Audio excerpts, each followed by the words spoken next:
10 ലക്ഷത്തോളം ഇന്ത്യക്കാർ താമസിക്കുന്ന രാജ്യമാണ് കുവൈത്ത്. ഇതിലേറെയും മലയാളികളാണ്.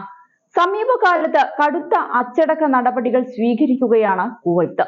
നിയമവിരുദ്ധമായ പ്രവർത്തനങ്ങൾ തടയാൻ കുവൈത്ത് ഭരണകൂടം പ്രത്യേകം ശ്രദ്ധ പതിപ്പിക്കുന്നുമുണ്ട്. ചട്ടം ലംഘിച്ച് കുവൈത്തിൽ താമസിക്കുന്നവരെ പിടിക്കാനും നാടുകടത്താനുമെല്ലാം സ്വീകരിക്കുന്ന നടപടികൾ ദിവസേന വാർത്തയാവുകയാണ്.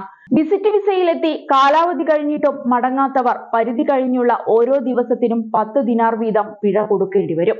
പരമാവധി 2000 ദിനാറും. ജോലി വിസയ്ക്ക് കുവൈത്തിലെത്തി ചട്ടം ലംഘിച്ച് താമസിക്കുന്നുവെങ്കിൽ ആദ്യ മാസത്തെ ഓരോ ദിവസവും 2 ദിനാർ വെച്ച് പിഴ ഈടാക്കും. അതിനുശേഷം ദിവസമുള്ള പിഴ 4 ദിനാറായി ഉയരും. പരമാവധി പിഴ 1200 ദിനാർ ആയിരിക്കും. വീട്ടുജോലിക്ക് വന്ന ശേഷം നിയമം ലംഘിച്ച് താമസിച്ചാൽ ദിവസം 2 ദിനാർ ആണ് പിഴ. പരമാവധി 600 ദിനാറും. പുതിയ പിഴ നിരക്ക് എല്ലാ കമ്പ്യൂട്ടറുകളിലും അപ്ഡേറ്റ് ചെയ്യാൻ ആഭ്യന്തര ഇലക്ട്രോണിക് മന്ത്രാലയം ബന്ധപ്പെട്ട ഉദ്യോഗസ്ഥർക്ക് നിർദ്ദേശം നൽകിയിട്ടുണ്ട്. റെസിഡൻസി പെർമിറ്റുള്ള വ്യക്തിക്ക് പരമാവധി പിഴ 1200 ദിനാറും സന്ദർശകർക്ക് 2000 ദിനാറുമാണ്. നേരത്തെയുള്ള പിഴയിൽ നിന്ന് വൻ വർധനവാണ് വരുത്തിയിരിക്കുന്നത്. കുവൈത്തിലേക്ക് എമിറേറ്റ്സിന്റെ A350 വിമാനം ഇനി മുതൽ സർവീസ് നടത്തും. ദുബായിൽ നിന്ന് രാത്രി 1:25 പുറപ്പെടുന്ന വിമാനം 2:15 കുവൈത്തിലെത്തും. തിരിച്ച് 3:40 പുറപ്പെടുന്ന വിമാനം 6:25 ദുബായ് ഇറങ്ങും. ബഹ്റൈനിലേക്കും ശ്രീലങ്കയിലേക്കുമുള്ള സർവീസ് കൂട്ടാനും എമിറേറ്റ്സ് തീരുമാനിച്ചിട്ടുണ്ട്.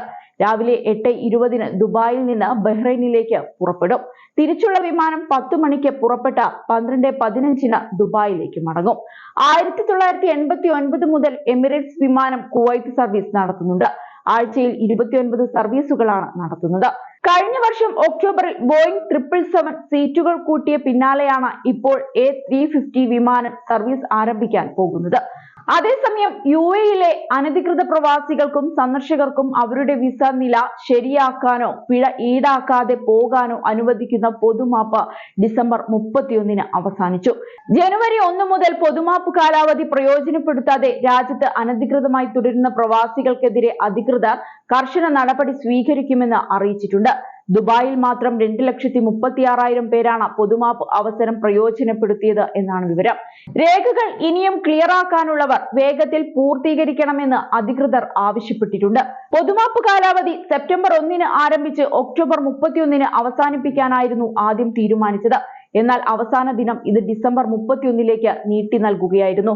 ഇതോടെ 4 മാസമാണ് പ്രവാസികൾക്ക് പൊതുമാപ്പ് നടപടികൾ ആശ്വാസം ലഭിച്ചത്.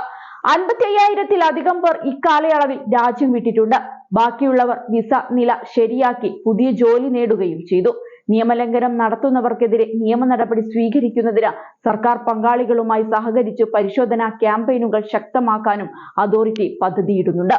2007 മുതൽ UAE സർക്കാർ ആരംഭിച്ച 4ാമത്തെ പൊതുമാപ്പ് പദ്ധതിയാണ് ഈ വർഷം നടന്നത്.